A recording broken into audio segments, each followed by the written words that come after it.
Nick Chubb has made some waves. We all want Nick Chubb to be back and ready to go on the football field. This first clip we're going to take a look at is courtesy of NFL Reports, and it shows Nick Chubb doing some exercises, and this got everybody talking in the industry. Could Nick Chubb be back earlier rather than later? A video making the rounds on social media has sparked optimism that Cleveland Browns running back Nick Chubb might return to the field earlier than expected. Posted by Brad Lester, a private running backs coach, showed Chubb working on his surgically repaired left knee. Another video posted by Lester showed Chubb looking sharp, working alongside new Browns running back Aiden Robin. He had both his ACL and MCL repaired during 2 separate surgeries. That was courtesy of NFL Reports, and it shows Nick Chubb doing his exercises, and people got so excited about it. And they're like, Nick Chubb is going to be back. Nick Chubb is ready to go. And he does look very good in that picture. But what I wanted to do was go a little deeper and give you some more context about what you saw there and what stage in the rehab process that is. I've gone through the rehab process with the ACL surgery. It is basically a 10-step process. Some people break it up into 12 steps, a little shorter, maybe a little longer, maybe a little shorter. But in general, there's 10 steps. Where you see Nick Chubb operating there is working on those plyometrics laterally, and that is at the end of the process, right? There is a couple of more steps before he gets into actual game time reps and process like that. So this is a clip courtesy of E3 Rehab explaining where Nick Chubb is in that video, and then explaining what he has to hit in his milestones to get back onto the football field. And once again, this is courtesy of E3 Rehab. Similar to the previous task, an athlete should be able to control dynamic knee valgus, minimize pelvis and trunk movement in the frontal plane, and optimally absorb forces through the hip and knee. Landing from single leg plyometrics can have forces up to 2 to 6 times body mass, so it is important the athlete possesses adequate strength. In addition to full knee range of motion, an athlete should be able to demonstrate isometric knee extensor strength greater than 80% of the uninjured side. Here are some examples of other single leg plyometric exercises: single leg box jumps, lateral skater hops, diagonal bounding, and forward jumps. Task 9. Pre-planned multi-directional movements. The task target is to demonstrate optimal control during a 90-degree cut maneuver. Introducing multi-directional movements and faster speeds will place greater load on the knee, so it is recommended an athlete demonstrates isometric knee extensor strength greater than 80% of the uninjured side, and or can perform 8 to 10 single leg repetitions on a leg press with at least 150% of body mass. These multi-directional movements should be pre-planned, meaning the athlete understands the drill, speed, direction, etc. prior to performing the exercise.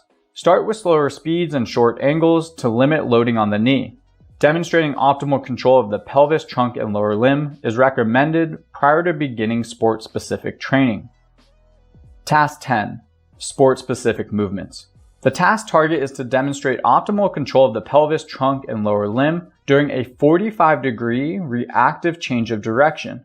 Reactive movements will be more challenging and place greater loads on the knee than pre-planned drills. So it is recommended an athlete demonstrate isometric knee extensor strength greater than 90% of the uninjured side and can perform 8 to 10 single leg repetitions on a leg press with at least 200% of body mass.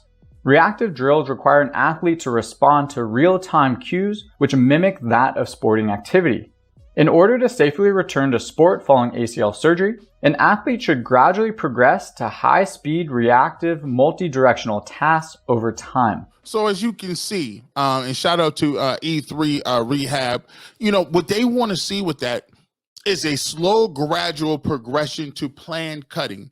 Right now, he's at about a stage 8. Stage 8 is jumping, putting that weight on plyometrics and doing one-leg things. You saw that in the film with Nick Chubb as he was holding the football. Where he's looking to go is stage 9 and stage 10.